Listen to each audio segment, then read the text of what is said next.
طارق مسعود کی آواز، طارق مسعود voice. Normal آدمی ہے نا، وہ کسی کے مشورے سے نہیں روتا. اس کو رونا آئے گا تو روئے گا، نہیں آئے گا تو نہیں روئے گا. تو اب اللہ کی رحمت دیکھو کہ اللہ نے کیا کہا کہ توبہ کرو، گڑ گڑا کے اللہ کے سامنے رو، لیکن رونا اپنے اختیار میں نہیں. تو اس کا اللہ نے کیا حل بتایا کہ بھائی جو تمہارے اختیار میں ہے وہ تم کر لو، رونے جیسی صورت بنا لو، رونے کی کوشش کر لو، گڑ گڑاڑو اللہ کے سامنے، اللہ اسی کو قبول کر لے گا. اور یاد رکھو توبہ میں اگر دل نہ لگ رہا ہو، آپ کا رونا نہ آ رہا ہو، پھر بھی آپ رونے کی کوشش کرو، یہ توبہ زیادہ تگڑی ہے. نہیں یاری بات میرا خیال ہے، یہ توبہ زیادہ پاورفل توبہ ہے، کیونکہ اس میں آپ کا دل نہیں چاہ رہا، مگر آپ اللہ کے خوف سے اپنے دل کے خلاف کام کر رہے ہو. جب انسان کو دعا میں رونا آتا ہے نا تو دل لگنا شروع ہو جاتا ہے اس کا، وہ تو پھر ہر آدمی روتا ہے. اصل دعا ہے ہی یہ کہ آپ کا دل نہیں لگ رہا مگر آپ دعا مانگ رہے ہیں. حدیث میں آتا ہے، نبی صلی اللہ علیہ وسلم کی حدیث کا مفہوم ہے کہ جو آدمی خوشی کی حالت میں اللہ سے دعائیں مانگتا ہے، اللہ تنگی کی حالت میں بھی اس کی دعاؤں کو قبول کرتے ہیں. کیونکہ تنگی کی حالت میں دعا مانگنا آسان ہے، دل لگ جاتا ہے دعا میں. جب کوئی پریشانی نہ ہو پھر اللہ سے گڑ گڑانا یہ بہت مشکل کام ہے. بھائی پریشانی میں، تنگی میں تو اللہ یاد آ جاتا ہے نا. بچے کو جب کوئی کانٹا چبھتا ہے یا باہر پٹ کے آئے، وہ دوسرے بچوں سے مار کھا کے آئے تو فوراً ماں کی گود کی طرف بھاگتا ہے کہ نہیں بھاگتا؟ ویسے ماں کو کبھی پکڑائی میں ماں بلاتی رہتی ہے، بیٹا آؤ، بیٹا بات سنو. ابا بلاتے رہتے ہیں، یار کبھی ہم سے بھی بات کر لیا کرو. ہے بھائی کوئی آتا ہے ابا کی طرف؟ دوستوں میں جا کے بیٹھیں گے، باپ کو لفٹ نہیں کرائیں گے، ماں کو لفٹ نہیں کرائیں گے. ہاں کوئی مسئلہ ہو گیا ابا یاد آئیں گے، پیسے چاہیے کاروبار کے لیے ابا یاد آئیں گے، بچہ کو کوئی مصیبت ہو گئی اماں یاد آئے گی. بلکہ تو محاورہ ہے، کہہ رہے میں ایسا تجھے پیٹوں گا کہ تجھے تیری اماں یاد آ جائے گی. پہلے اماں یاد آتی ہیں، پھر نانی بھی یاد آتی ہیں. جو پرانے رشتے ہیں نا، اتنے مجھے تجھے ایسا سبق چکھاؤں گا کہ تجھے تیری نانی یاد آ جائے گی. جو بھولے ہوئے رشتے تھے وہ بھی. تو جیسے والدین کو انسان خوشی کی حالت میں یاد نہیں رکھتا، اسی طرح اللہ کو بھی انسان خوشی کی حالت میں یاد نہیں رکھتا. تو حقیقی فرما بردار ماں باپ کا وہ ہے جو خوشی میں والدین کو یاد رکھے. اسی طرح اللہ کا حقیقی فرما بردار وہ ہے جو خوشی میں اللہ کو یاد رکھے. پیٹ بھرا ہوا ہو، کوئی بیماری نہ ہو، کوئی ٹینشن نہ ہو، اس وقت اللہ کو یاد رکھ لے. اس سے بڑا کامیاب آدمی دنیا میں کوئی نہیں ہے. یہ بڑا مشکل کام ہے. تبھی رسول اللہ صلی اللہ علیہ وسلم نے فرمایا 7 آدمی قیامت کے دن اللہ کے عرش کے سائے میں ہوں گے. 7 یظلهم اللہ فی ظلہ یوم لا ظل الا ظلہ. فرمایا 7 ایسے مخصوص افراد ہیں جس دن اللہ کے سائے کے سوا کوئی سایہ نہیں ہوگا. اللہ ان کو لاکھوں کروڑوں کے مجمع سے نکال کے ان 7 قسم کے افراد کو الگ سے عزت دیں گے، پروٹوکول دیں گے، بھئی تم آ جاؤ یہاں پر. آپ بتاؤ، کہیں آپ لائن میں کھڑے ہوئے ہو بل جمع کرانے کے لیے، دھوپ میں کھڑے ہوئے ہو، اور جو بل جمع کرنے والا ہے وہ آپ کا جاننے والا نکلا ہے اور آپ کو آنکھ مارے، بولے تم سائڈ سے آ جاؤ لائن توڑ کے. کتنی خوشی ہوتی ہے اس وقت؟ ہوتی ہے کہ نہیں ہوتی؟ میں ابھی سعودی عرب سے جب آ رہا تھا نا الخبر میں، تو وہ ایک تو ہماری پگڑی اور وہ اسٹائل ایسا ہوتا ہے، شکل سے پتہ چل جاتا ہے پاکستانی. عربوں کی کوشش ہوتی ہے کوئی چندہ بندہ، وہ سمجھتے ہیں کہ شاید چندہ مانگنے آئے ہوئے ہیں مولوی صاحب یہاں، تو ویسے ہی عزت نہیں ہوتی انسان کی. تو میں الخبر ایئرپورٹ پہ بہت لمبی لائن تھی اور فلائٹ کا ٹائم ختم ہو گیا تھا. مجھے یہ تھا کہ مسئلہ خراب نہ ہو جائے. وہ عرب آپ کو پتہ ہے ہوتے بھی بڑے سخت ہیں، وہ ہلا شلا کر کے چلو کو وہ بولتے ہیں شلو. ہمارے حضرت بڑی نقل اتارا کرتے تھے عربوں کی، بڑی محبت سے فرماتے تھے، وہ کہتے ہیں شلو. یہ تو ان کی زبان سے نکلتا نہیں نا. تو مجھے یہ ڈر ہو گیا کہ اب یہ کیا کریں گے، چلو نکلو یہاں سے. اور ان کو سمجھانا، اونٹ کو رکشے میں بٹھانا آسان ہے، ان کو بات سمجھانا مشکل ہے. یہ نہیں مانے گا بھائی، تو بڑا مسئلہ ہو جائے گا. وہ اللہ کی قدرت کے وہ کوئی جاننے والا نکل آیا. وہاں ہمارے کوئی ریلیٹو تھے, انہوں نے فون کیا اس کو, تو وہ چل کر آیا, بھائی مولوی طارق صاحب کدھر ہیں؟ میں نے کہا میں ہوں. میں نے کہا چلو. مجھے شرم بھی آ رہی تھی کہ لوگ, کیونکہ میں نے تو ان سے نہیں کہا, مجھے یہ تھا کہ میرا نمبر بات کا ہے, یہ تو غیر اخلاقی حرکت ہے. لیکن میں نے کہا بھائی میں نے خود تو نہیں کہا نا اس کو. پھر مجھے وہ لطیفہ یاد آیا کہ وہ ایک مولوی صاحب چوری کے خلاف بیان کرتے تھے کہ بھئی چوری حرام ہے, اسلام میں چوری حرام ہے. گھر میں فاقے پڑتے تھے ان کے. تو وہ کیا ہوا, ایک دن بیوی نے کہا بھئی گھر میں کھانے کو کچھ بھی نہیں ہے, تو انہوں نے کہا پڑوسیوں کی مرغی چرا لو. بیوی نے کہا کہ آپ تو خود چوری کے خلاف اتنے بیانات کرتے ہیں, مرغی چرا کے لائیں گے, یہ جائز ہوگی؟ کہنے لگے ہم صرف شوربے سے کھائیں گے, ہم بوٹی نہیں کھائیں گے, شوربے سے کھائیں گے. چوری کی تو مرغی ہوگی نا, ہم شوربے سے کھائیں گے, بوٹیاں واپس کر دیں گے ان کو. بیوی نے کہا چلو بھائی ٹھیک ہے, آپ بڑے ہیں, جانتے ہیں زیادہ. اب جب سالن پک کے تیار ہو گیا تو بیوی کیا کر رہی تھی, وہ ہانڈی نا سے شوربہ الٹ رہی تھی اور چمچ سے بوٹیوں کو پیچھے کر رہی تھی. تو مولوی صاحب نے کہا جو خود سے آ رہی ہے آنے دو, جو خود سے آ رہی ہے وہ آنے دو. تو ہم نے بھی کہا کہ بھائی ہم نے تو نہیں اس سے کہا نا, خود ہی آنکھ مٹکا کر کے بلا رہے, آ جاؤ, جو خود سے آ رہا ہے. تو ڈر بھی یہ تھا کہ فلائٹ ہی مس نہ ہو جائے. تو کیا بات کر رہا تھا یار میں, کہاں سے کہاں چلی جاتی ہے بات. وہ تو 7 آدمیوں کی یہ بات یہاں کہاں سے آ گئی. خیر میں عرض کر رہا تھا کہ رسول اللہ, ہاں میں عرض کر رہا تھا کہ دیکھو آپ لائن میں کھڑے ہوئے ہو, لمبی لائن ہے, آپ کو پتا ہے آدھا گھنٹہ لگے گا, 1 گھنٹہ لگے گا, مگر کس قدر کوفت ہوتی ہے انسان کو. اور ایسے میں کوئی تعلق والا مل جائے اور کہے بھائی سائڈ سے آ جاؤ, آپ کتنی خوشی ہوتی ہے انسان, خوشی بھی ہوتی ہے اور عزت بھی ہو جاتی ہے. اب وہ دوسرے مجھے دیکھ رہے تھے نا کہ یہ جا رہا ہے, لگ رہا ہے کہ یہ کوئی شاہی خاندان کا آدمی ہے, وہ عزت بھی ہوتی ہے انسان کی, بھائی یہ کوئی. پھر لوگ ایسے ترس کے دیکھ رہے ہوتے, ترسا کے دیکھ رہے یار ہمارا بھی جگاڑ کرا تھا. تو اتنی تھوڑی سی عزت پہ اور اتنی تھوڑی سی ٹینشن ختم ہونے پہ اتنی خوشی ہوتی ہے. آدھا گھنٹہ کی لائن تھی, 1 گھنٹے کی لائن تھی. سوچو میدان حشر میں جہاں ایک دن 1000 سال کے برابر ہوگا, 50,000 سال کے برابر ہوگا, اور لوگ پسینوں میں ڈوبے ہوئے ہوں گے, وہاں فرشتہ آ کے لائن سے لوگوں کو نکالے کہ یہ 7 قسم کے افراد جن کے پاس یہ والا کارڈ ہے, 7 قسم کے افراد وہ سائڈ پہ ہو جائیں. ان کو اللہ اپنے سائے کے تحت, سائے کے نیچے جگہ دیں گے. جب تک حساب و کتاب ہوگا وہ ایئر کنڈیشن روم میں بیٹھیں گے, ان کا اکرام ہوگا. اور اللہ کا سایہ پتہ نہیں کیا ہو, سایہ کیسا ہوگا, کتنا خوشنما سایہ ہوگا, کیسی اس میں لطف ہوگا, یہ تو اللہ ہی جانتا ہے. تو سوچو اس وقت خوشی کا کیا عالم ہوگا, کیا عالم ہوگا خوشی کا. تو وہ 7 آدمی کون ہیں؟ نبی صلی اللہ علیہ وسلم نے ارشاد فرمایا امام عادل, ایک وہ بادشاہ یا وزیر اعظم یا وہ صدر جو عدل کے ساتھ حکومت کرے. اس کا اتنا بڑا درجہ کیوں ہے کہ جب آپ کے پاس کوئی عہدہ آتا ہے تو آپ مسئول نہیں ہوتے, آپ لوگوں سے تو پوچھتے ہو, لوگ آپ سے نہیں پوچھ سکتے. بادشاہ جب آپ کے پاس آ جاتی ہے, اب آپ جو مرضی کرو, آپ کے ہاتھ میں جج بھی ہے, آپ کے ہاتھ میں آرمی بھی ہے. حکمران کیا کرتے ہیں, جج آپ کے خلاف فیصلہ کرنے والا تھا تو جج ہی کو مروا دیا, جج تبدیل کروا دیا. بہت کچھ ہوتا ہے, جس کے پاس طاقت ہوتی ہے اس کے لیے عدل کرنا بڑا مشکل ہوتا ہے, وہ عدل نہیں کرتا. اس لیے نبی نے فرمایا کہ وہ جتنے بادشاہ ہوں گے نا میدان حشر میں کھڑے ہوں گے, ان میں جس نے عدل کیا ہوگا, جو بہت تھوڑے ہوں گے, خلفائے راشدین ہوں گے, عمر ابن عبدالعزیز ہوں گے, عادل بادشاہ تو بہت کم گزرے ہیں, ان کو تو انگلیوں پہ گنا جا سکتا ہے. تو آپ صلی اللہ علیہ وسلم نے فرمایا ان لوگوں کو اللہ کیا کریں گے, اپنے عرش کے سائے میں جگہ دیں گے. ان کو بولیں گے تم لائن سے ہٹ جاؤ, نکل جاؤ. ایسا سختی کا عالم ہوگا کہ لوگ یہ کہیں گے ہمیں جہنم کی آگ میں پھینک دو, مگر اس حساب کے میدان سے نکالو ہمیں. انتظار جو ہے نا, انتظار, اس کی کوفت بہت زیادہ ہوتی ہے انسان کو. پتہ ہی نہیں کہ میرا رزلٹ کیا ہے. آپ نے دیکھا ہوگا نا, رزلٹ اناؤنس نہیں ہو رہا تو لوگ کہتے ہیں بھائی ایک طرف تو ہو نا معاملہ.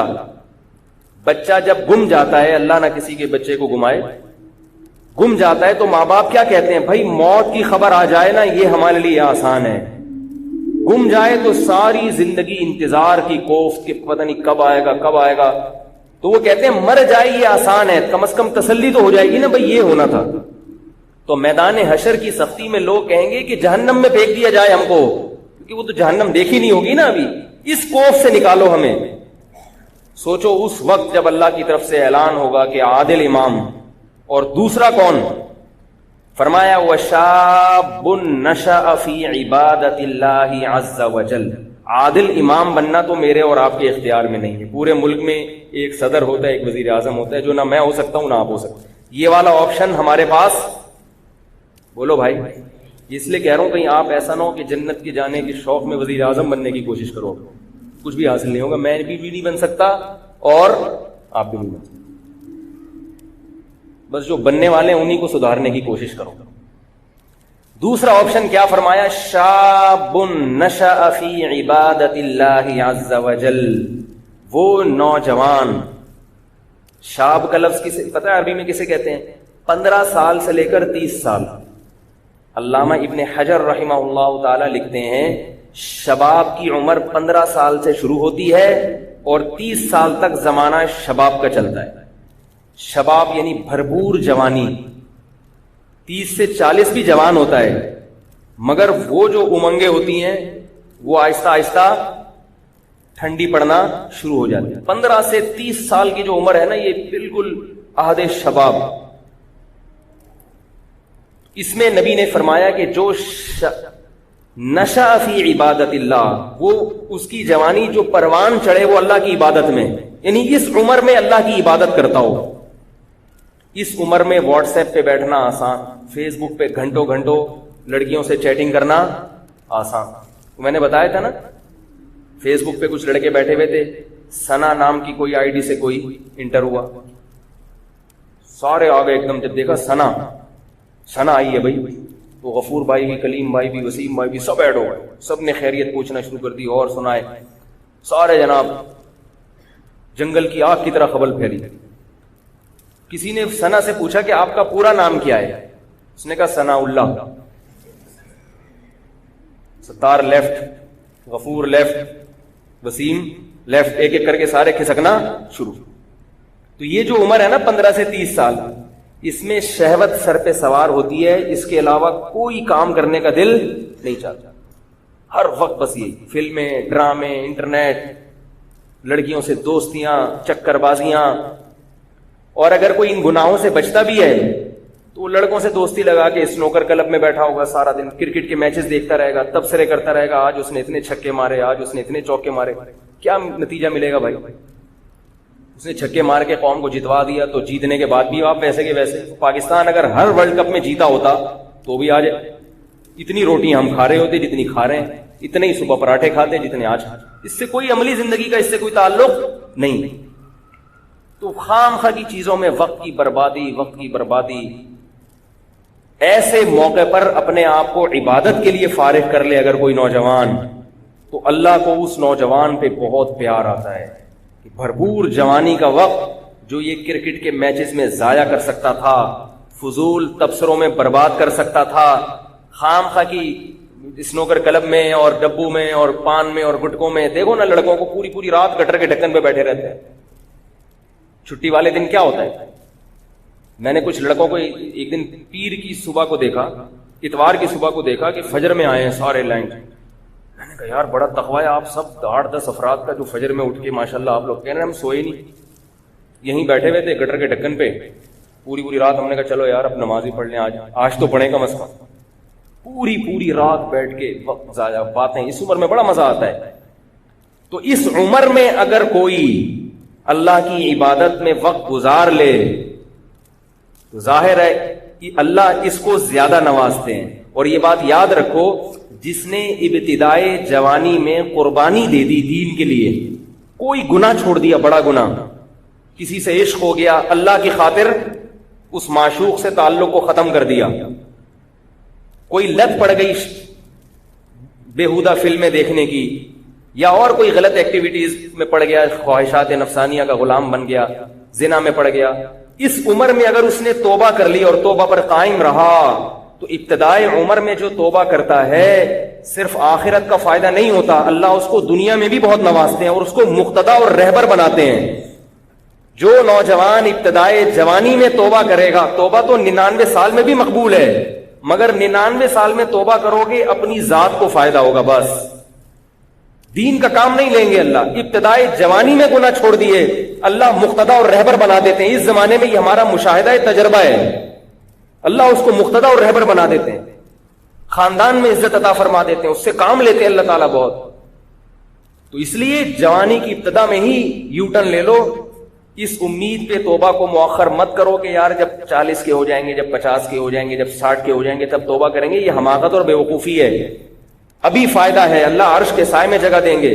اور اس لیے بھی کہ یہ بات خوب یاد رکھیں اچھی طرح کہ ابتدائے جوانی میں جیسے گناہ کا جوش بہت زیادہ ہوتا ہے، توبہ کا جذبہ بھی بہت زیادہ ہوتا ہے۔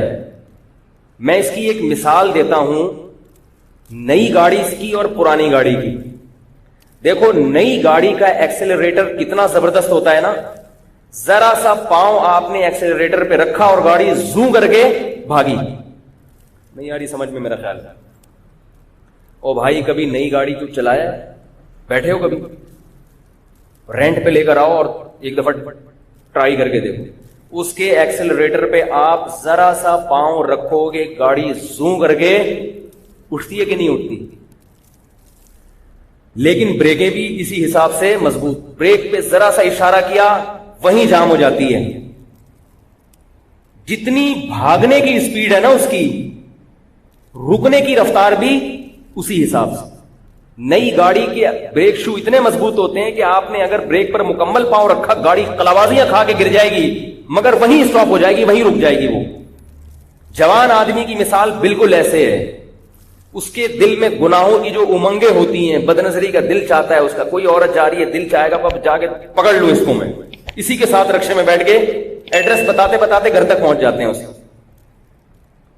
یہ جوان آدمی کی امنگیں ہوتی ہیں۔ کوئی بےہودہ سین نظر آئے گا فیس بک پہ، انٹرنیٹ پر، دل چاہے گا فلم دیکھوں پوری میں، جوش ایسا ہوتا ہے اس کے اندر، بہت مشکل ہے نظر کی حفاظت۔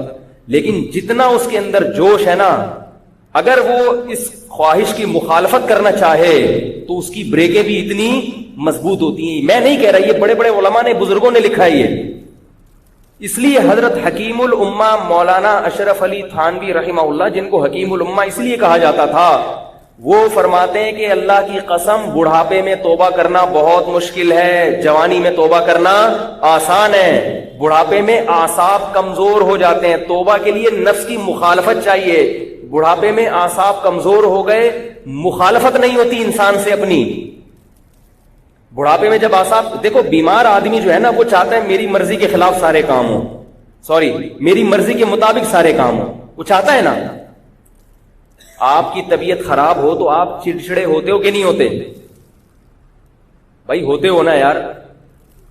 دیکھو آپ کو بخار ہے، نزلہ ہے، کھانسی، گھر میں پڑے ہوئے ہو، بچے شور کر رہے ہیں تو آپ کیا کہہ رہے ہو؟ تو پہلے ہی میری طبیعت خراب ہے، اوپر سے تم چڑچڑ کر رہے ہو، کہتے ہیں نا۔ آپ کو بخار ہے، آپ لیٹے ہوئے بخار میں، بیگم نے کوئی الٹی بات کی، آپ ایک تو میں بخار میں جل رہا ہوں، اوپر سے مجھے اور تپا رہی ہے، تو کہتے ہیں نا۔ بھائی میں صحیح ہوتا، میری صحت ہوتی، پھر الٹی سیدھی باتیں کر لیتی، تھوڑا انتظار کر لیتی ٹھیک ہونے کا۔ بیمار آدمی چونکہ کمزور ہوتا ہے، لہذا اس میں برداشت کی قوت، بولو بھائی، ختم۔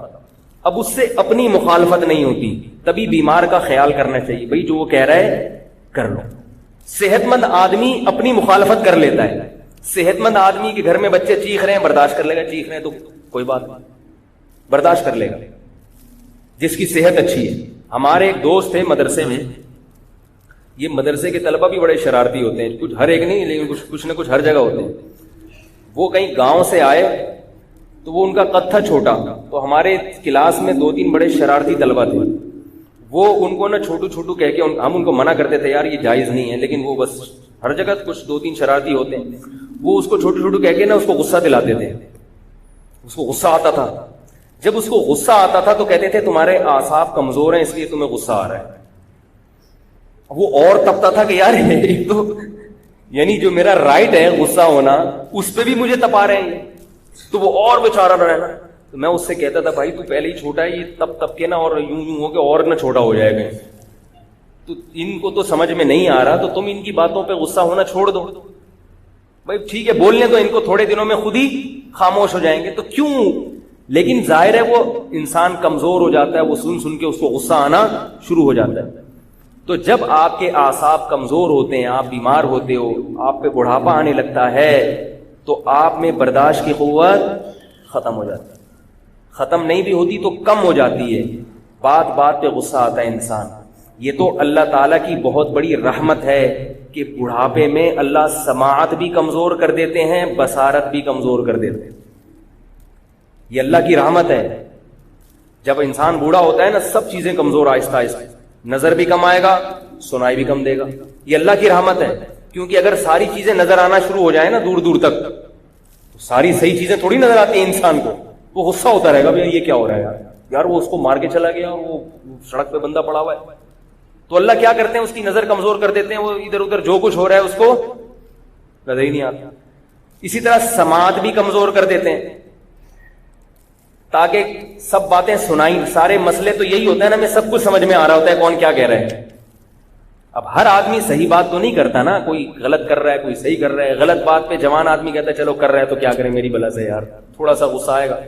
بوڑھا آدمی جب سنے گا غلط بات تو اس کو اندر، اللہ اس کو سننے ہی نہیں دیتے. کہتے تمہیں پھر اگر سنائی دے گا تو سمجھ میں نہیں آئے گا، دماغ کمزور. یہ جو بوڑھوں کے دانت کمزور ہوتے ہیں، اس میں فائدہ کیا ہے؟ اگر ان کے دانت ایسے ہو نا جوانوں والے، تو وہی انڈے پراٹھے کھانا شروع کر دیں گے، معدے میں ہضم کرنے کی طاقت ختم ہو گئی. تو اللہ دانت نہیں گرا دیتے ہیں کہ بھائی اب دلیا کھاؤ، تاکہ یہ سب کے ساتھ ہوگا. میں کسی خدا نخواستہ کسی بزرگ کی توہین نہیں کر رہا، کسی کو میں کوئی توہین مقصد نہیں، یہ تو سب کے ساتھ ہو گئے، تو زمینی حقائق ہیں. تو جب یہ ساری چیزیں کمزور ہوں گی تو اعصاب بھی کمزور ہوں گے کہ نہیں ہوں گے؟ توبہ جو ہے نا، یہ بریک ہے، بریک. تو جیسے نئی گاڑی کے ایکسیلیٹر میں بہت طاقت ہوتی ہے، اسپیڈ بہت ہوتی ہے، ایسے ہی بریکیں بھی بہت مضبوط، جدھر لگاؤ گے ادھر ٹھا کر کے رک جائے گی گاڑی. اور پرانی گاڑی میں کیا ہوتا ہے، آپ نے ایکسیلیٹر پہ پاؤں رکھ کے کھڑے ہو گئے، تھوڑا تھوڑا آہستہ آہستہ اٹھنا شروع ہوگی. میرا پرانی گاڑی کا بھی تجربہ ہے. ایک دفعہ میں نے کہیں سے کسی کا جنازہ خرید لیا، کوئی 1975 کی کرولا تھی. انہوں نے بہت ٹوپی کرائی مجھے کہ اتنی زبردست گاڑی. بیچنے والا تو ایسے ہی کرتا ہے نا، وہ ایسے قلابے ملا دیے، ہم نے وہ جنازہ خرید کے لے آئے. بعد میں لوگوں نے کہا تو جنازہ ہے بھائی، کسی کا اٹھا کے لے آیا. اب میں جب اس کے ساتھ گاڑی چلا رہا ہوں، پہلا ٹرائل میں نے لیا، تو میں بریک لگا رہا ہوں تو لگی نہیں رہی. میں نے کہا یار یہ بریک کیوں نہیں لگ رہی؟ انہوں نے کہا یہ تھوڑا دیر بعد جا کے لگے گی، 4 دفعہ آپ اس کو لگائیں گے تو 5ویں دفعہ میں یہ لگنا. میں اسی وقت اتر گیا. میں نے کہا لے بھائی تو پکڑ گاڑی. سب چیزیں برداشت ہو سکتی ہیں، بریک کے معاملے میں رسک نہیں لے سکتے. کوئی سامنے آ گیا بندہ، 5-6 آپ نے لپیٹ دیے، 6ٹھے پہ جا کے اس کی بریک لگی. میں نے کہا تو فری میں بھی دو گے؟ نہیں لوں گا بھائی. تو پرانی گاڑی ہے نا، ایکسیلیٹر نہیں ہے، اسپیڈ نہیں ہے، بہت ٹائم لگائے گی اٹھنے میں. گناہوں کی طرف رغبت نہیں ہے اتنی، مگر تھوڑی سی بھی رغبت اگر پیدا ہو گئی، اس کو ختم کرنا پھر بس میں نہیں ہوتا. وہ دل چاہتا ہے کر لوں، اگر نہیں کرو گے اس کی طبیعت میں چڑچڑاپن پیدا ہوگا، ڈسٹرب ہوگا اندر سے، صحت خراب ہوگی اور سر مارے گا کبھی اس دیوار سے کبھی اس دیوار سے جا کے. اس لیے جوانی میں ان گناہوں کی لت کو ختم کر دو تو ہو جائے گی. خدا کی قسم بڑھاپے میں بہت مشکل ہے، بہت مشکل ہے بڑھاپے میں. اور بڑھاپے میں بھی گناہ ہوتے ہیں. حدیث میں آتا ہے نا کہ اللہ قیامت کے دن بوڑھے زانی کی طرف نظر اٹھا کے نہیں دیکھیں گے. اس سے پتہ چلتا ہے کہ بوڑھا بھی زنا کر سکتا ہے.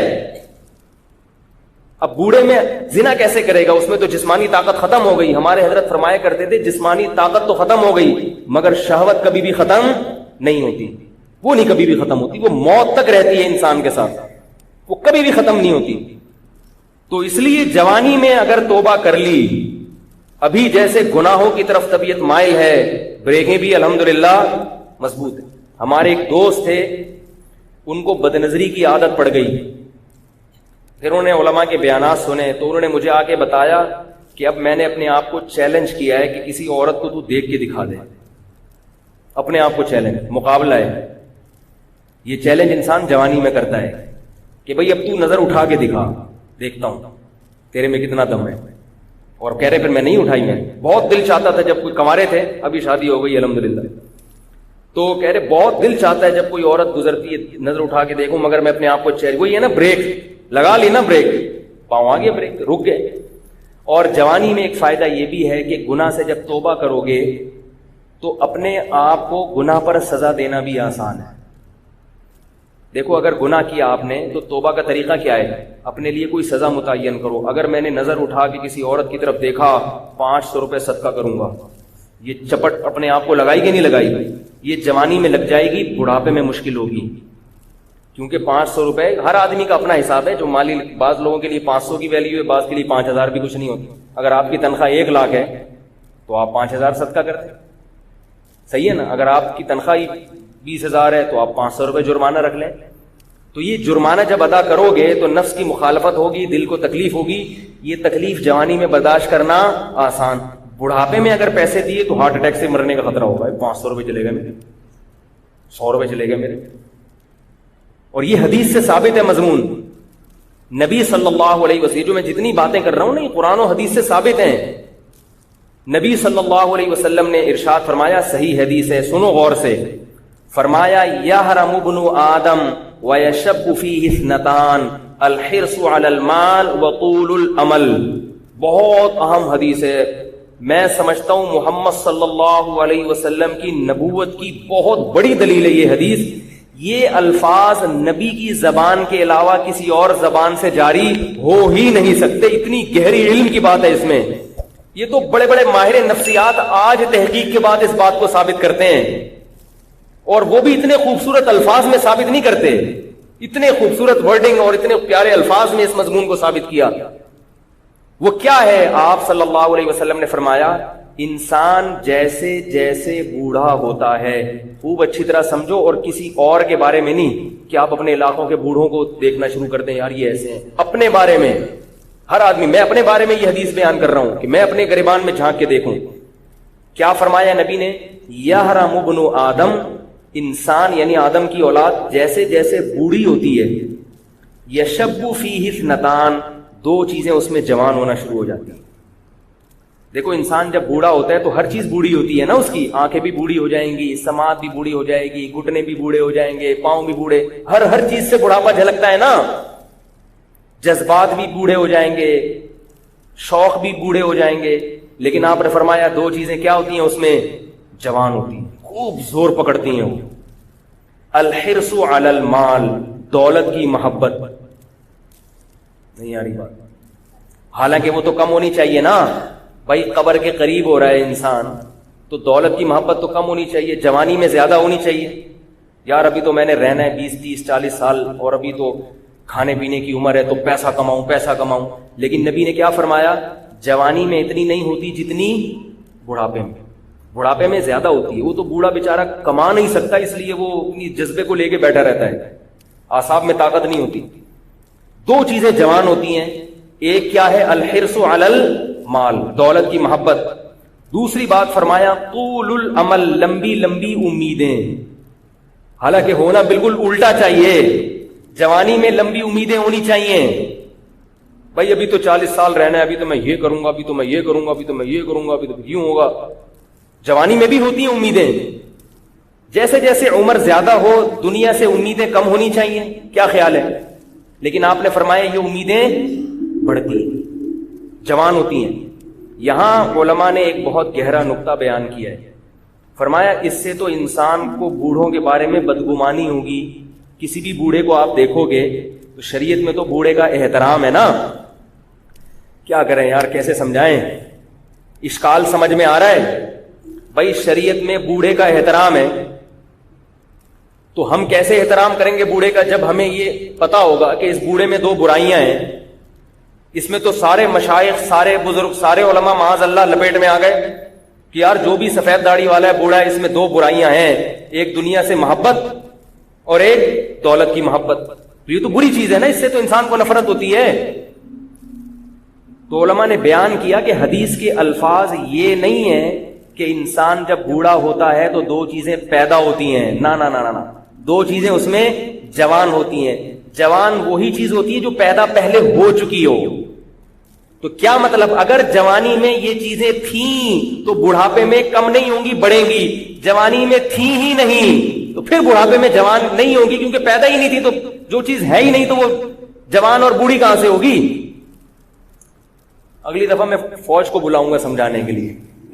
پولیس تو کئی دفعہ بلائی ہے مگر سمجھ میں نہیں آیا. تو اس حدیث سے پتہ کیا چلتا ہے؟ کیسے نپیتل الفاظ ہیں نبوت کے. کوئی حرف بھی نبی کی زبان سے ایسا نہیں نکلا جس کو آپ پکڑ کے اس پہ اعتراض کر سکیں. کوئی حرف نہ ہمارے نبی کی زبان سے ایسا نہیں نکلا. حضرت حکیم اختر صاحب رحمہ اللہ تعالی فرمایا کرتے تھے علوم نبوت یہ دلیل نبوت ہیں. نبی کی جو تعلیمات ہے نا، یہ تعلیمات خود نبی کے نبی ہونے کی دلیل ہیں. 1400 سال پہلے جب نہ لکھنا پڑھنا آپ صلی اللہ علیہ وسلم جانتے تھے، نہ کوئی ایسی چیزیں سائنس اور ٹیکنالوجی اور ایسے جو ہے فلسفہ وجود میں آیا تھا، اور پیدائشی یتیم ان کی زبان سے اللہ نے کیسے الفاظ نکلوائے. تو اس حدیث سے کیا پتہ چلتا ہے کہ جوانی میں ان دو برائیوں کو ختم کر لو تو بڑھاپا اچھا گزرے گا. جوانی میں اگر ختم نہیں کی اور یہ سوچا کہ یار ابھی تو میں جوان ہوں، کوئی بات نہیں یار، ابھی تو مجھے امیدیں لگانے تو ایک پلاٹ میں بحریہ ٹاؤن میں لے لیتا ہوں، 10 پلاٹ گلشن معمار میں لے لو، 2-4 اگر ادھر ہو جائیں تو پھر ایسا کروں گا. شیخ چلی کی طرح منصوبے بنا رہا بیٹھ کے. کسی نے سمجھایا بھائی تو اپنی قبر کو دیکھ. بولے بھائی جب 40 45 50 کے ہو جائیں گے ایک قبر کے قریب تو پھر دیکھ لیں گے قبر کو. تو حدیث میں اس نظریے کی نفی ہے کہ نہیں پھر نہیں دیکھے گا. ابھی 20 پلاٹ جمع کرنے کا شوق ہے نا، تو جب تھوڑا بوڑھا ہوگا تو 40 پلاٹ کا شوق پیدا ہو جائے گا. یہ بڑھے گا، کم نہیں ہوگا. ابھی سے ختم کر لو اس کو. ابھی بریک لگا دو، بعد میں بریکیں فیل ہیں. نئی گاڑی ہے ابھی بریک لگا لو. گاڑی کے پرانا ہونے کا انتظار کرو گے تو بریک شو بھی پرانے ہو چکے ہوں گے. 25-30 بندوں کو مار کے چوتھی دفعہ میں جا کے لگے گی، اور وہ بھی جب لگائے. ورنہ تو آج کل ایسی بریکیں فیل ہوتی ہیں بڑھاپے میں پھر سیدھا ہی نہیں ہوتا انسان. اس کی ایک اور دلیل جو میں دعویٰ کر رہا ہوں، اس کی ایک اور دلیل، یہ تو حدیث سے دلیل ہے، بزرگوں کے اقوال سے دلیل، ایک مشاہدے سے دلیل. مشاہدہ بھی تو ایک دلیل ہے نا.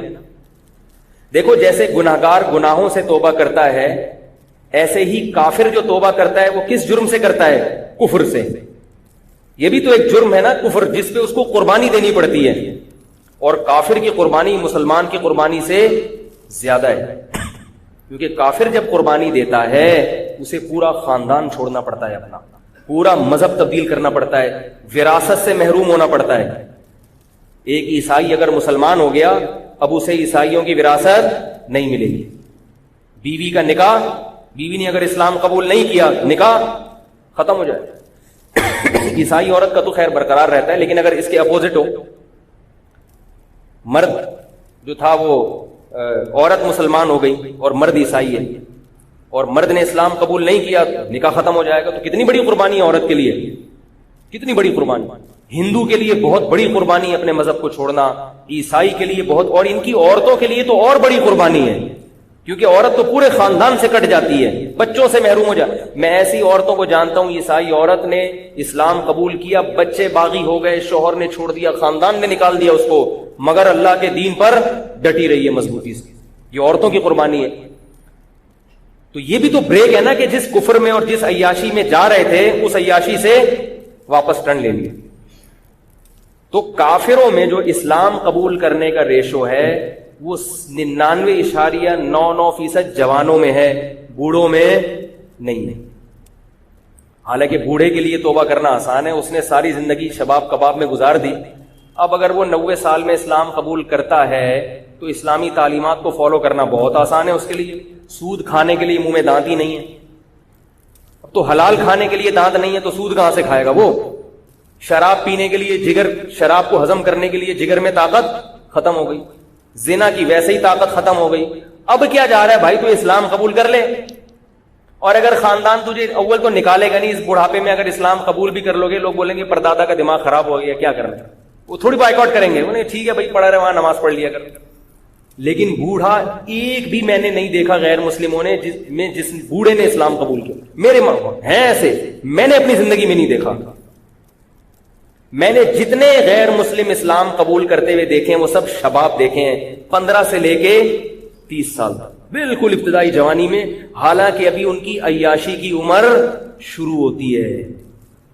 ان کے مذہب میں شراب کی بھی اجازت، ان کے مذہب میں زنا کی بھی اجازت، ان کے مذہب میں سود کھانے کی بھی اجازت، ان کے مذہب میں عبادت صرف ہفتے میں ایک دن، وہ بھی نہ کرو تو کوئی مسئلہ نہیں. اسے پتہ ہے ادھر میں کنورٹ ہوا، اسلام قبول کیا، آگے سنگلاخ چٹانیں ہیں میرے راہ میں کھڑی ہوئی ہیں، اور رمضان کے روزے ہیں، پھر سب سے بڑا تو خاندان کا بائیکاٹ. مگر ابتدائے جوانی میں جب عیاشیوں کا وقت تھا، وہ توبہ کر کے اسلام قبول کر لیتے. ان کی عورتیں بھی کرتی. میں نے بتایا نا کہ ہندو لڑکی کہ میرے پاس فون آتا ہے، مسائل پوچھتی ہے. اس نے ہندو خاندان کی ہندو کی جو بڑی اونچی ذات ہے نا، اونچی ذات جو ہندوؤں کی ہے نا، اس میں اسلام قبول کرنا اور مشکل ہے، کیونکہ وہ نہیں چھوڑتے، وہ مار دیتے ہیں. کہتے ہیں ہم تو بڑے اونچے خاندان کے لوگ ہیں، تم اسلام کیسے قبول کر؟ اس لڑکی نے، نوعمر لڑکی نے گھر میں اسلام قبول کیا، رمضان کے چھپ کے روزے رکھے، اتنی گرمیوں کے چھپ چھپ کے نمازیں پڑھ رہی ہے. ابھی مجھے 1 سال سے رابطے میں نہیں، مجھے نہیں پتا کیا حال ہوا اس کا، لیکن کتنی بڑی قربانی ہے. اس کو کیا مل رہا ہے اس پہ؟ خاندان بھی گیا. اور اس نے مجھے بتایا کہ اگر میرے گھر والوں کو پتا چل گیا تو مجھے جان سے مار دیں گے، جان سے مار دیں گے. کسی نے اس کو تبلیغ نہیں کی. خود اس کے دل میں خیال آیا کہ یہ جو ہم اپنے ہاتھ سے پتھر بناتے ہیں، بت بناتے ہیں، صبح و شام انہی کو ہم ہی مٹھائیاں کھلا رہے ہیں، یہ ہمارے معبود کیسے ہو؟ اس نے مجھے اپنے گھر کے نا بت کی تصویر بھیجی. بت رکھا ہوا ہے، مستنڈا بیٹھا ہوا ہے، اس کے سامنے اس کے ابا اماں صبح صبح مٹھائی رکھ کے گئے تھے. اس نے مجھے تصویر بھیجی کہ یہ مٹھائی، یہ ہمارے بھگوان صاحب ہے، یہ بھگوان کا ساشا ہے، اتنا سا تھا وہ. بھگوان بھی بہت مختلف قسم کی پیکنگ میں آ رہے ہیں نا. ایک بڑے والے بھگوان ہوتے ہیں، بھگوان کے جیسے ہمارے ہیں نیڈو کا ایک بڑا ڈبہ ہوتا ہے، مہمان آئے تو بھائی نیڈو کا ایک ساشا لے آؤ یار، 1 کپ چائے بنانی ہے، پتی کا ساشا لے آؤ. تو ان کے ہاں بھی ہے کہ اصل بھگوان تو وہ مندر میں جا کے مراد ہے، فی الحال بھگوان چھوٹی پیکنگ میں بھی گھر میں رکھے ہوئے کہ کوئی ایمرجنسی میں اگر کوئی کام پڑ جائے تو یہ چھوٹا والا بھگوان. اب ظاہری کامن سینس کی باتیں تو نہیں ہیں، تو عقل کہتی ہے. تو اس کی لڑکی کی عقل نے کہا کہ یہ غلط ہے، اسی کو ہم مٹھائی کھلا رہے، مٹھائی بھی نہیں کھا رہا، صبح سے رکھی ہوئی اس کے سامنے، نہ کوئی مکھی بیٹھے تو اڑا نہیں سکتے. اللہ نے قرآن میں کیا فرمایا؟ یا ایھا الناس ضرب مثل فاستمعوا له. ہمارے حضرت جب یہ آیت پڑھتے تھے نا، ایسا جوش آتا تھا، حضرت کے چہرہ سرخ ہو جاتا تھا. حضرت نے ایک بیان، حضرت نے ہمارے بیان کیا، تو وہ بیان ہم لوگ لکھا کرتے تھے نا واعظ کی شکل میں. تو حضرت نے وہ بیان جب کیا تو ریکارڈ بھی ہوا وہ بیان. تو حضرت وہ ریکارڈنگ میں آیت میں کہیں اونچ نیچ ہو گئی تو حضرت یہ آیت دوبارہ ریکارڈ کروا رہے تھے. تو جب حضرت نے میں بیٹھا ہوا تھا اور ایک اور ہمارے ساتھی تھے، وہ بیٹھے ہوئے تھے حضرت کے سامنے، ہم وہ لکھ رہے تھے آیت. حضرت نے یہ آیت پڑھنا شروع کی، یا ایھا الناس ضرب مثل فاستمعوا له. اے لوگو، اے انسانوں، ایک مثال بیان کی جاتی ہے، فاستمعوا له، اسے غور سے سنو، غور سے. اللہ کیسے پوری دنیا کے سارے انسانوں سے خطاب، ان کو متوجہ کیسے کر رہے ہیں اپنی طرف. اے لوگوں، صرف مثال بیان کر رہا ہوں میں، اسے غور سے سنو، غور سے. ان الذین تدعون من دون اللہ، اللہ کو چھوڑ کر تم جن کو پکارتے ہو، چاہے وہ مزار کے بابے ہوں، چاہے وہ جنات ہوں، چاہے وہ فرشتے ہوں، چاہے وہ پتھر کے بنے ہوئے بت ہوں. فرمایا ان الذین تدعون من دون اللہ لن یخلقوا ذبابا، ہرگز ہرگز ایک مکھی بھی پیدا نہیں کر سکتے، ایک مکھی بھی.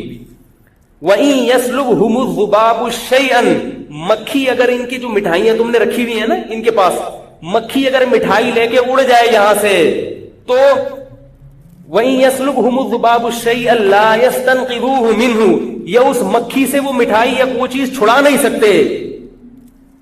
ضعف الطالب والمطلوب، فرمایا جو ان کو پکارنے والے ہیں وہ بھی لچر، اور جن کی عبادت کی جا رہی ہے وہ بھی لچر، کمزور، کچھ بھی نہیں کر سکتے، مکھی تک نہیں بنا سکتے. مکھی کوئی چیز لے کے اڑ جائے تو مکھی سے چھڑوا نہیں سکتے. یہ تمہاری حاجت روائی کریں گے، یہ تمہیں اولاد دیں گے، یہ تمہاری شادی کرائیں گے. یہ عاملوں کا بھی میں یہی کہتا ہوں، یہ جو روحانی ابھی میں جاؤں گا نہیں اس طرف، ورنہ پھر مجھے جو ہمارے حضرت کو یہ آیت پڑھتے ہوئے جوش آتا تھا نا، میں جب عاملوں کے خلاف جاتا ہوں وہ جوش مجھے وہیں آنا شروع ہو جاتا ہے. کسی خاتون کا فون آیا، وہ مجھے طارق چوہتائی سمجھ کے فون کر رہی تھی. میرا نام بھی طارق ہے نا، تو اس بہانے سے بہت سے لوگ مجھے فون کر دیتے ہیں. خاتون کا فون آیا، وہ آپ طارق چوہتائی؟ میں نے کہا اللہ نہ کرے بھائی، میں نے کہا خیر مسئلہ، کہہ رہی وہ آپ نے ایک وظیفہ بتایا تھا، اس سے میری ایک بچی کی شادی تو ہو گئی، 2 بچیاں رہ گئی ہیں، ان کے لیے بھی بتا دیں۔ میں نے کہا کہ اللہ کی قسم وہ اس وظیفے سے نہیں ہوئی تھی، وہ ویسے ہی ہو گئی تھی، باقیوں کی بھی دعا کریں ویسے ہی انشاءاللہ ہو جائیں گے۔ میں نے کہا اس سے جا کے تحقیق کریں اس کے اپنے خاندان کی بچیوں کی کتنوں کی شادیاں نہیں ہوئی، اگر یہ وظیفوں سے ہو رہی ہوتی اس کی اپنی کتنوں کی نہیں۔ میں نے کہا آج کل تو شادیاں ویسے ہی نہیں ہو رہی ہیں، بندے کریں گے تو ہوں گی نا شادیاں۔ یہ تو آپ لوگ کتنے ہیں یہاں جو میرڈ ہیں، سارے کنوارے بیٹھے ہوئے یہاں پہ، جب کرو گے ہی نہیں، عمریں نکلیں گی تو الٹے لٹک کے وظیفے پڑھو، سیدھے لٹک کے وظیفے پڑھو، کچھ بھی کرو ہو گئی نہیں۔ ابے بھائی روٹی کھاؤ گے نہیں تو پیٹ میں جائے گی، وہ جو مرضی کرو۔ جب مردوں نے نکاح کرنا ہی چھوڑ دیا ہے، 40 سال کی عمر میں تم نکاح کرو گے تو لڑکیوں کی شادی کہاں سے ہوگی؟ اور ماں باپ اپنے بیٹوں کو شادی کرنے نہیں دیتے، لڑکے کو کہاں کرنے دیتے ہیں شادی، اور روتے کہ ہماری بیٹیوں کا رشتہ نہیں آ رہا۔ تو بھائی اس لیے نہیں آ رہا کہ دوسرے کے باپ بھی اپنے بیٹے کو شادی نہیں کرنے دیں۔ ایک چھوٹی سی بات کہتا ہوں، وہ موضوع آیا ہے چھوٹی سی، پھر میں اصل موضوع کو بس سمیٹتا ہوں کہ آپ ذرا گچی پکڑ کے رکھیں اس کو۔ آج کسی کا فون آیا کہ وہ ہماری کوئی خاتون تھی، وہ بیوہ ہو گئی تھی، یہ ہو گیا تھا، فلانا ہو گیا تھا، اب بڑی مشکل سے ان کا ایک جگہ رشتہ طے ہو گیا ہے، 1 سال کے بعد شادی۔ میں نے کہا 1 سال کے بعد کیوں ہے؟ کہہ رہے ہیں وہ لڑکا کہہ رہا ہے کہ میں پہلے اپنے پاؤں پہ کھڑا ہو جاؤں۔ میں نے کہا آپ لوگوں کی طرف سے تو دیر نہیں ہے نا؟ کہہ رہے نہیں، لڑکا کہہ رہا ہے میں پہلے گھر بنا لوں، میں کمرہ بنا لوں، میں یہ کر لوں۔ میں نے کہا ان کے گھر میں کوئی کمرہ نہیں ہے؟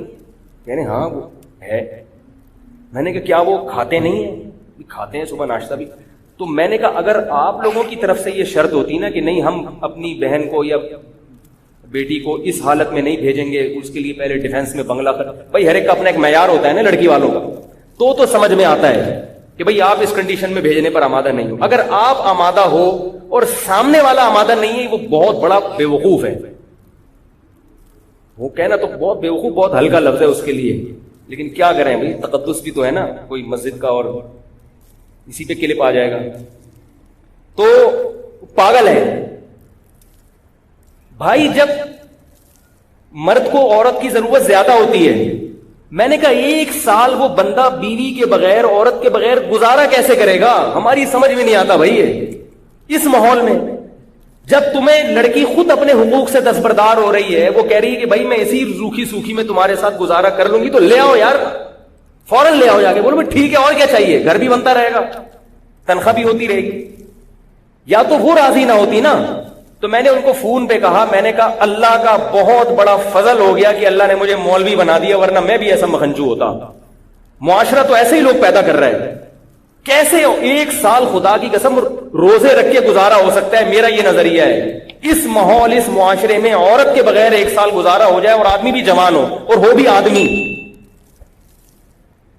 بھی ہو، اور 1 سال عورت کے بغیر وہ گزارا کر لے، اس کو لیبارٹری میں لے جا کے رکھ دو، اس کو گینز بک آف ورلڈ میں اس کا نام لکھوا دو، کیسے گزارا کرے گا؟ یہ زندگی کا ہر وقت کی ٹینشن ہے۔ یہ خواہشات نفسانی جو ہے، یہ شہوت ہے، تو جسم کی ریکوائرمنٹ ہے۔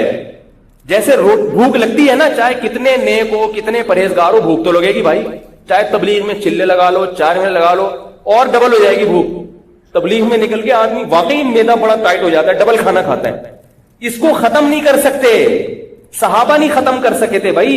عثمان ابن مظعون رضی اللہ تعالی عنہ سفر میں ہوتے تھے، کہتے تھے ہم بیوی کے بغیر سفر کرتے تھے، ہم پہ بہت شہوت سوار ہو جاتی تھی، ہم بہت پریشان ہوتے تھے۔ صحابی جو نبی کی صحبت اٹھاتے ہیں، اتنے پریشان ہو گئے کہ انہوں نے نبی سے اجازت مانگی کہ یا رسول اللہ آپ ہمیں اجازت دیں، ہم کوئی ایسی چیز کھائیں کہ ہم خسی ہو جائیں، نامرد ہو جائیں، ہم سے گزارا نہیں ہوتا عورت کے بغیر سفر میں۔ تو آپ صلی اللہ علیہ وسلم نے فرمایا کہ نہیں، تمہیں خسی ہونے کی اجازت نہیں ہے۔ کیا فرمایا؟ تزوج الودود الولود فانی مباہی بکم الامم، فرمایا نکاح کرو۔ نکاح کیا مطلب؟ سفر میں کر لو کسی سے نکاح، یہ نہیں کہ ابھی جائیں گے تو پھر اس 6 مہینے استخارے نکالیں گے، پھر لڑکی والے آئیں گے تو پھر لڑکے والے جائیں گے۔ اتنا ٹائم نہیں ہے بھائی، اتنا ٹائم نہیں ہے۔ سفر میں گئے ہو، کوئی رشتہ میسر ہے، شادی کرو، گھر میں فون کر کے ابا کو بتا دو ہو گئی ہے، ہو گئی۔ صحابہ کا ایسا ہی ہوتا تھا، ابا ہو گئی۔ آج پتہ نہیں کیا عذاب بنا لیا اللہ کے بندو، 1 سال کیسے گزارا کرتے ہو؟ خدا کی قسم میری سمجھ میں نہیں آتا۔ یا تو کوئی بہت نیک ہے، اتنا نیٹ کلین پاک صاف ہے، ایسا ہے تو مجھے بتاؤ، میں اس سے اصلاحی تعلق قائم کرنا چاہتا ہوں۔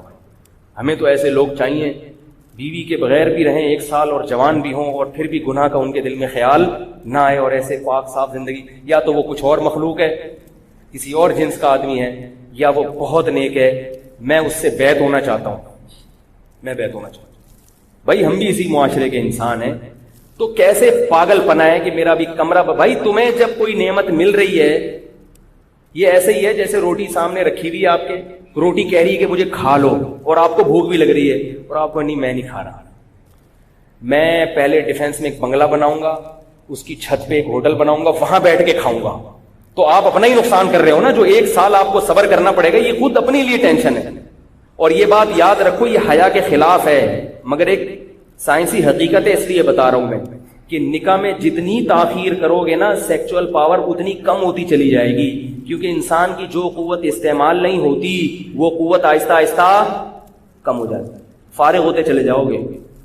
یہ میڈیکلی آپ کو جسمانی نقصان ہوتا ہے، کیونکہ جو قوت آپ کی استعمال نہیں ہو رہی نیچرل طریقے سے، گناہوں میں نہیں، حلال اور نیچرل جو طریقہ ہے اگر نہیں ہوگی تو آہستہ آہستہ آپ کی جسم اس معاملے میں کمزور، اوپر سے بڑے ہٹے کٹے ہو گئے، باڈی بلڈر بنا ہوا ہے، کٹس دکھا رہا ہے لوگوں کو، لیکن اندر سے کیا ہو جائے گا، مردانہ قوت اس میں آہستہ آہستہ ختم ہو جائے گی، کیونکہ جو قوت استعمال نہیں ہو رہی تو وہ قوت ختم ہو جاتی ہے۔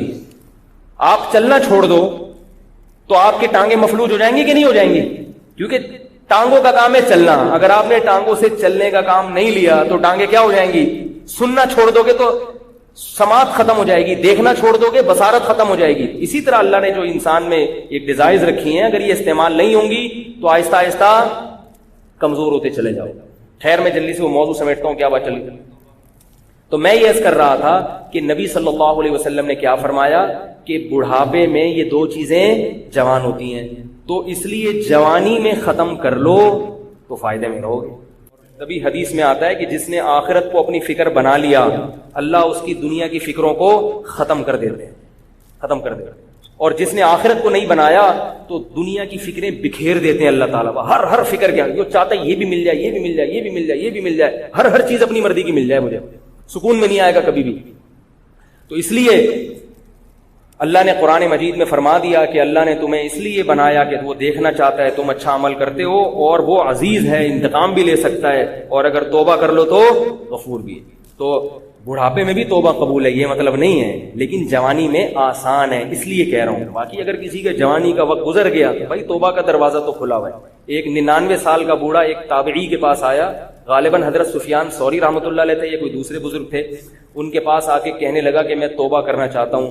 انہوں نے کہا بہت دیر کر دی آپ نے، تو ان بزرگ نے کہا، اس بوڑھے نے کہا کہ جو موت سے پہلے آ گیا اس نے دیر نہیں کی۔ یہ علماء کی صحبت میں بیٹھنے کا فائدہ تھا، مسائل سیکھے ہوئے تھے نا کہ بھائی موت سے پہلے توبہ قبول ہے، اگر اس کو یہ مسئلہ معلوم نہ ہوتا واپس چلا جاتا۔ اور یہ بھی پتہ چلتا ہے کہ پہلے لوگ بزرگوں کے ہاتھ پہ باقاعدہ توبہ کیا کرتے تھے، یہ بھی پتہ چلتا ہے۔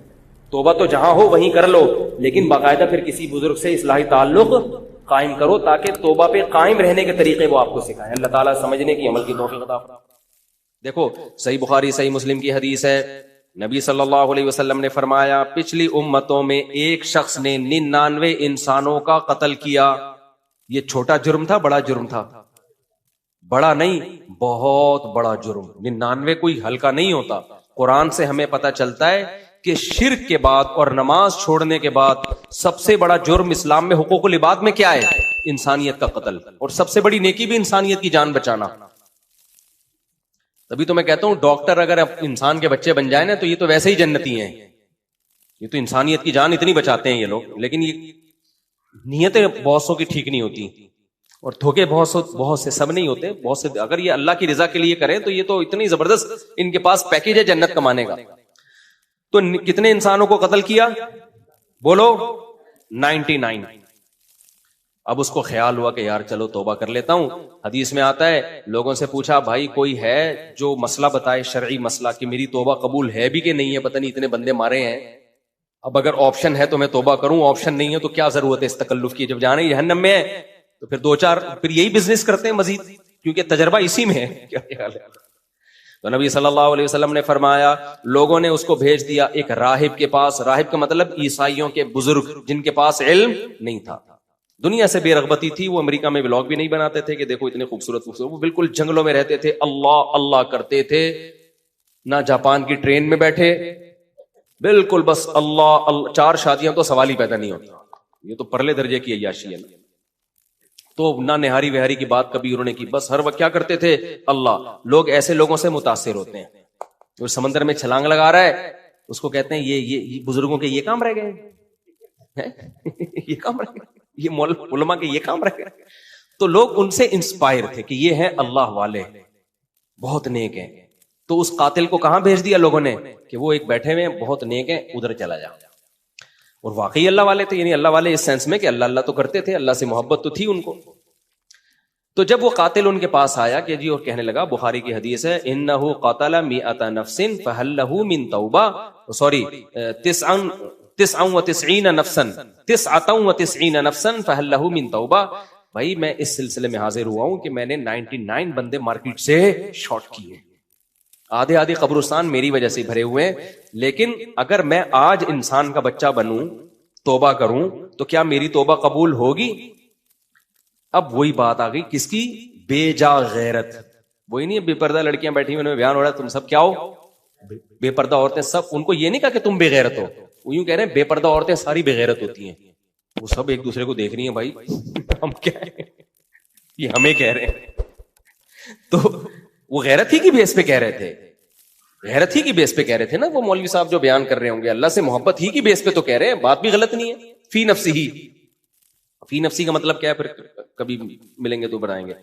لوگ کہتے ہیں گاڑی اردو استعمال کر رہے ہیں. تو ان بزرگ نے کیا کیا کہ بھائی تو نے 99، ایک نہیں، 2 نہیں، 3 کے بعد آ جاتا، 4 بندے مارنے کے بعد آ جاتا، 5 بندے مارنے کے بعد آ جاتا، 99. تو غیرت میں آ گئے اور کہا لا، اب نہیں ہو سکتا، اب تو اللہ کرے تو جائے جہنم میں. تو اس شخص نے بولا کہ جب 99 مار ہی دیے اور جانا جہنم میں ہی ہے تو پھر سینچری پوری کر کے جاؤ نا. جب جہنم میں قاتلوں سے ملاقات ہوگی کہ تو کس سلسلے میں آیا، میں نے 10 بندے مارے، وہ کہیں گے 15. تو جب میں بتاؤں گا سینچری، تو کچھ تو عزت تو ہوگی نا وہاں پہ. کیا جہنمیوں میں تو ہوگی، چلو یار کچھ کر کے آیا. تو اس نے کہا میں نے 100 بندے مارکیٹ سے شارٹ کیے، اور سوری اس نے کہا میں نے 99. تو انہوں نے کہا اتنے ایک نہیں ہوتی توبہ غیرت میں. تو وہ کیا کیا ہے؟ فقتلہ، اس نے کہا پھر تجھے بھی ماروں گا میں، پورے 100 بندے مارکیٹ سے مار کے جاؤں گا میں مارکیٹ میں. تو راہب کی بھی گردن اڑا دی اس نے. سمجھتے ہو گیا نہیں سمجھتے؟ حالانکہ راہب یہ جلد بازی کا فیصلہ تھا یا نہیں تھا؟ بھائی آپ کو ایک دم غصہ آ گیا قاتل پر، جذبات، یہی ہوا نا، جذبات ہو گئے نا ان کے، یار یہ انسان کا بچہ ہے. تو تھوڑا سا سوچ لیتے کہ یہ غصہ اس وقت بنتا تھا جب یہ قتل کر رہا تھا اور آپ کو پتا تھا اس کا توبہ کرنے کا موڈ نہیں ہے. اب جب آیا ہے، پولیس پکڑ کے نہیں لائی ہے اس کو، یا تو پولیس گرفتار کر کے لاتی تو بھی آپ کہتے اب تو ویڈیاں ڈلی ہوئی ہیں نا. خود آیا ہے چل کے، اس کا مطلب یہ انسان کا بچہ بننا چاہ رہا ہے. اور یہ بھی سوچ لیتے کہ جس نے 99 مارے ہیں اس کے لیے ایک اور بندہ مارنا کون سا مشکل کام ہے. تو اس سے پتا چلتا ہے بھائی صرف تقوی سب کچھ نہیں ہوتا. اگر مذہبی لوگوں میں صرف تقوی ہو، بردباری نہ ہو، پراپر نالج نہ ہو، تو مذہبی اسکالر ہی فتنہ کا سبب بن جاتا ہے. پھر جو آج کل بہت کثرت سے ہو رہا ہے، جتنے فرقے بنے ہیں، یہ دے دنادن کفر کے فتوے، یہ سارے مذہبی اسکالرز ہی کے تو بنائے ہوئے ہیں. تو اس میں آپ کو دیکھنا پڑے گا کون سے اسکالر میچور ہیں، جن کے پاس پراپر علم ہے، تقوی بھی ہے، علم بھی ہے اور میچورٹی بھی ہے، اور کون سے ایسے جو جلباز ہیں، نہ تقوی ہے نہ علم ہے. تو یہ فرق کرنا پڑے گا. سمجھتے ہو کہ نہیں سمجھتے ہو؟ کون سے ایسے جن کو دیکھ کے آدمی کے ہارر مووی دیکھ لیتا وہ زیادہ بہتر ہے. آج تو میرا بھی اسٹائل ایسا لگ رہا ہے کہ مجھے لگ رہا ہے کہ آپ کہیں گے ڈرانی فلم دیکھ لیتے تو زیادہ اچھا تھا. خیر، تو غصے میں آیا ہوں نا میں. اب کیا ہے؟ تو پھر نبی صلی اللہ علیہ وسلم نے فرمایا، پھر اس نے دوبارہ پوچھا بھائی 100 بندے مار دیے، کوئی توبہ کا راستہ ہے؟ پھر لوگوں نے عالم کا پتہ بتایا. کیا بتایا؟ عالم. تو حدیث میں آتا ہے ان کے پاس آ کے کہا انہو قتل 100 نفس، بھائی 100 بندے مار دیے، کوئی توبہ ہو سکتی ہے؟ تو ان عالم میں حلم بھی، اناہ بھی، علم بھی. علماء کہتے ہیں 2 دعائیں اللہ سے بہت مانگا کرو، اے اللہ اپنے علم سے علم دے اور حلم سے حلم دے. کیونکہ علم بغیر حلم کا مطلب بردباری، حلم کے بغیر بیڑا غرق، اور اگر صرف بردباری ہی ہو، علم نہ ہو تو بھی بیڑا غرق. کیونکہ پھر انسان گونگا شیطان بن کے رہتا ہے، پھر جہاں بولنا ہوتا ہے وہاں بھی نہیں بول رہا ہوتا. سمجھ میں آ رہی ہے بات کہ پھر جہاں بولنا بنتا ہے نا وہاں بھی کیا بیٹھا ہوتا ہے؟ چپ بیٹھا ہوتا ہے. جو بولنے کا موقع اس میں بھی نہیں بول رہا ہوتا. تو علم اور حلم یہ دونوں چیزیں اللہ سے مانگنی چاہیے. علم حلیم ہوئے بغیر علیم بن جانا بھی فتنہ ہے, اور صرف حلم سے بھی کام نہیں چلتا, اس سے انسان غیرت لیس بھی ہونے کا خطرہ ہوتا ہے.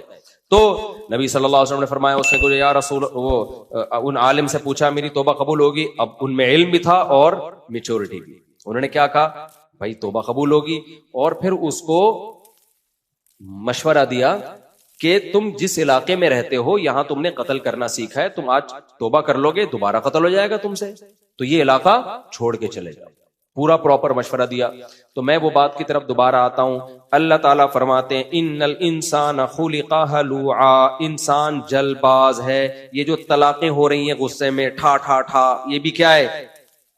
کل ایک بندہ آیا یار, نوجوان لڑکا, سالہ 22 سال کا, بھی تمہاری کمبخت شادی کو سال بھی نہیں گزرا اور تم دھڑ دھڑ دھڑ طلاقیں دے کے رو رہا تھا یہاں بیٹھ کے, رو رہا ہے بیٹھ کے, یہ دے دی ہیں کتنی ہو گئی؟ بھائی 3 دے دی ہیں تو 3 ہی ہوں گی, اور کتنی ہوں گی؟ تو غصے میں پاگل ہوئے میں بالکل, جو بات آتی ہے دھڑ دھڑ دھڑ کر کے نکال دیتے ہیں. تو چلو اگر ہو بھی جائے نا غصہ جاری, ہر انسان ہے, ہو جاتا ہے, لیکن پھر یہ تو مانو نا کہ بھئی یہ غلط عادت ہے میرے اندر. میں بھی غصے میں بعض دفعہ بڑبڑاتا ہوں بہت, آپ نے تو میرا ایک اسٹائل دیکھا نا, دوسرا والا نہیں دیکھا بھی, لیکن احساس ہو جاتا ہے کہ یار کنٹرول کرنا چاہیے. ہمارے نبی سے بھی ایسا ہوا.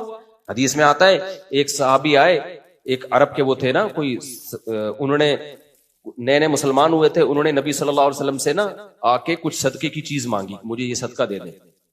آپ صلی اللہ علیہ وسلم نے فرمایا اللہ کی قسم تجھے نہیں دوں گا, میں اللہ کی قسم تمہیں نہیں دوں گا. اس کے بعد آپ صلی اللہ علیہ وسلم کو خیال ہوا کہ میں نے قسم مجھے یہ نہیں اٹھانی چاہیے تھی. دیکھو ہمارے نبی کی سیرت میں سب کچھ ملے گا, تاکہ اگر ہم کبھی ایسی قسم اٹھا لیں جو مناسب نہیں تھی, ہمیں بعد میں خیال آئے کہ یار ٹھیک نہیں ہے, تو اس کی بھی مثال ہمیں نبی کی سیرت میں ملے کہ یار نبی نے بھی ایک دفعہ قسم اٹھا لی تھی, اللہ کی قسم تجھے 1 درہم بھی نہیں دوں گا, لیکن نبی کو فوراً خیال آیا تھوڑی دیر کے بعد کہ ایسا نہیں ہے, اس کو دے دینا چاہیے. پھر آپ نے دوبارہ اس کو بلایا اور ان کو صدقے کا حکم دیا. تو انہوں نے کہا میں آپ کی قسم نہیں توڑوانا چاہتا. آپ نے فرمایا من حلف علی یمین فرأى غیرها خیرا منها فلیکفر عن یمینہ. آپ صلی اللہ علیہ وسلم نے فرمایا جس نے کسی بات پہ قسم اٹھا لی, بعد میں خیال ہوا نہیں اٹھانی چاہیے تھی, احساس ہو گیا, اجتہادی غلطی کہتے ہیں نا اس کو, اس وقت آپ کی رائے یہ تھی, بعد میں آپ کی رائے چینج ہو گئی, تو آپ نے فرمایا کوئی بات نہیں, قسم توڑ دو اور کفارہ ادا کر دو. صدقہ نہ کرنے کی قسم اٹھانا, تو آپ صلی اللہ علیہ وسلم کو احساس ہوا بعد میں کہ بھائی مجھے ان کو دے دینا چاہیے, رائے تبدیل ہو گئی. تو آپ نے کیا کیا, اس قسم کو توڑا اور اس کا کفارہ ادا کیا. اور ہمیں بھی حکم دیا کہ بھئی اگر کسی اچھی بات پہ تم نے یعنی قسم اٹھائی کہ بھئی میں یہ کام نہیں کروں گا, بعد میں خیال آئے کہ کر لینا چاہیے اس کو, کوئی بات نہیں, رجوع کرو, قسم توڑ کے کفارہ دو اور وہ کام کر لو. تو اگر کبھی آپ نے غصے میں کوئی غلط فیصلہ کر لیا, جذبات میں ٹھا ٹھا ٹھا ٹھا فائرنگ کر لی ہے, تو طلاق میں تو اللہ نے ریورس گیئر رکھا نہیں ہے, بہت ساری چیزوں میں ریورس گیئر رکھا ہے. باپ سے غصے میں بدتمیزی کر لی, کوئی بات نہیں, ٹینشن لینے کا نہیں ہے, آئندہ خیال کرو بدتمیزی نہ کرو. سمجھ میں آ رہی ہے بات؟ لیکن اپنا عیب تو پتا ہونا انسان کو, یہ تو احساس ہو کہ یہ میں نے کوئی کمال نہیں کیا. ہماری جو ینگ جنریشن ہے وہ جلد بازی کے فیصلوں کو کمال سمجھتی ہے, کہتے ہیں یہ ایسا ہی نہیں ہو گیا, یہ کس کی دوڑ ہے, عقل کی دوڑ ہے, کہ سوچے سمجھے بغیر ٹھا کر کے فیصلہ کیا, اور تیرا بھائی تو ایسے ہی فیصلے کرتا ہے, اور دیکھا ابھی ٹھا کر کے صحیح فیصلہ نکلا. تو یہ تیرا بھائی بالکل بے وقوف اور پاگل ہے جو ٹھا کر کے فوراً کیا کرتا ہے, فیصلے کرتا ہے. تو یہ بے وقوف ہونے کی علامت ہے. صبح و شام کیسز آ رہے ہیں, کاروبار کر لیتے ہیں, کروڑوں روپے ڈبو دیتے ہیں بزنس میں, کاروبار. ہمارے ایک دوست کا فون آیا, میں آپ کو بتاؤں, بہت بڑے نقصان سے اللہ نے بچا لیا ان کو. انہوں نے مجھے کہا میں ایسے کردار کو وہ کروں گا نا تاکہ پتہ نہ چلے کس کی بات ہو رہی ہے, کہ فلاں صاحب مجھ سے پیسہ مانگ رہے ہیں بزنس کے لیے, ان کا ارادہ ہوا بس پیسہ پکڑائیں اور دے دنا دن نوٹ چھاپنے کی مشین.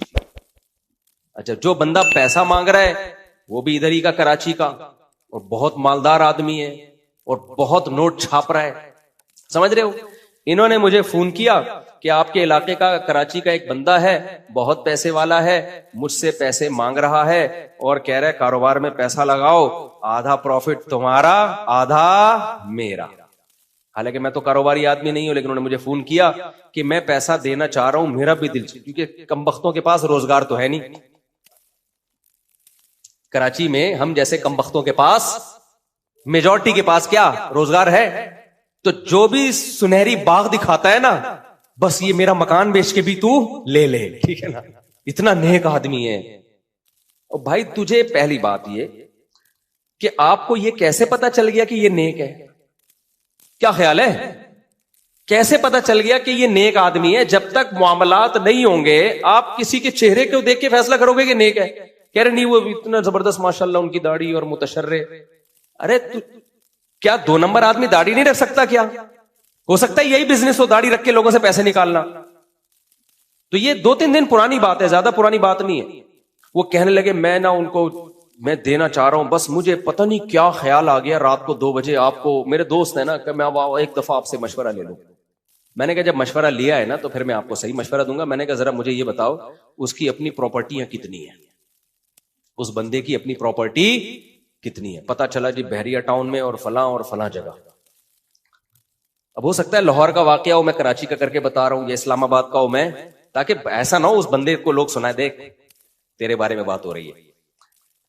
میں نے کہا آپ اس سے یہ بولو کہ اپنی یہ پراپرٹی جو تمہارے استعمال میں نہیں ہے یہ بیچو,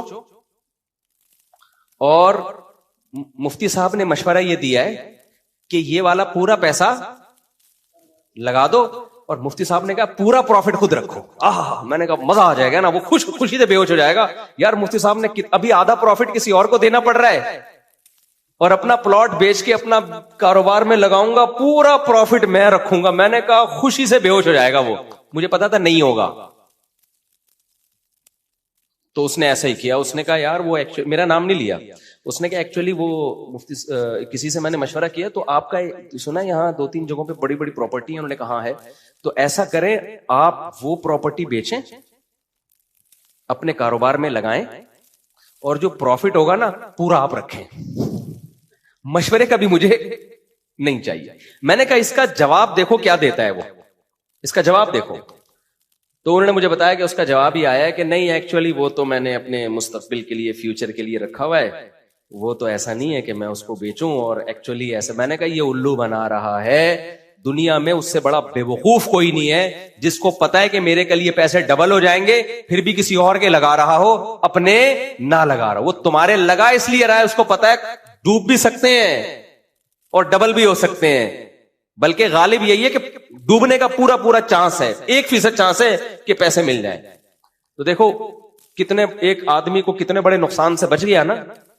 یہ کیا تھا, تھوڑا سا مشورہ کر لیا. اور میرا آپ سب لوگوں کو یہ مشورہ ہے, بغیر کسی کال کے مشورہ دے رہا ہوں کہ اگر آپ نے اپنے پیسے کسی کو کاروبار میں دے دیے, اسی وقت انا للہ و انا الیہ راجعون پڑھ کے اس سے مطالبہ بھی مت کرو, بھول جاؤ, گئے, خام خام میں ٹینشن ہوگی بلڈ پریشر کی. جب بن گئے تو صدقے کی نیت کرو, بولو چور لے گیا, ڈاکو لے گیا. دنیا میں اس سے بڑا بے وقوف کوئی نہیں جو دوسرے کو پیسے دے, اور یہ امید, پاکستان کی بات کر رہا ہوں, اور یہ امید لگا کے بیٹھے کہ مجھے اب اس سے کیا ملے گا.